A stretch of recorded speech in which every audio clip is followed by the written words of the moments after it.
ବନ୍ଧୁମାନେ ଦେଖନ୍ତୁ ମୁଁ ଫ୍ଲିପକାର୍ଟରୁ ଏଇ କଣ୍ଟେନର୍ 6ଟା ମଗେଇଲି।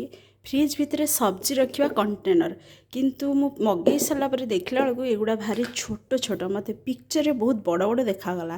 ମୁଁ ମଗେଇଦେଲି 6ଟା, ତ ଯେତେବେଳେ ଆସି ସାରିଲା ଦେଖିଲା ବେଳକୁ ବହୁତ ଛୋଟ। ଆ ଭିତରେ କେଉଁ ପରିବା ପଶିବ? ଛୋଟ ଛୋଟ ଯେଉଁ ପରିବା କୁନ୍ଦୁରି ହେଇଥିବ, କଞ୍ଚା ଲଙ୍କା, ଅଦା, ରସୁଣ ଏଇସବୁ ରହିପାରିବ। ବଡ଼ ପରିବା ବାଇଗଣ ଫାଇଗଣ ପଶିବନି। ଟମାଟୋ ଯଦି ହେଇଥିବ 2-4ଟା ରଖିଲେ ଭର୍ତ୍ତି ହେଇଯିବ। ଆଣି ସାରିଛି ଯେତେବେଳେ ଦେଖିବା ଏଇ ଅଦା ରସୁଣ ପିଆଜ କଞ୍ଚା ଲଙ୍କା ଏମିତି ସବୁ କି ହେଲା। ଫ୍ରୁଟ୍ସ ଭିତରେ ଅଙ୍ଗୁର ଛୋଟ ଜିନିଷ କ'ଣ ରଖିବି, ଆଉ 6ଟା ମଗେଇଥିଲି।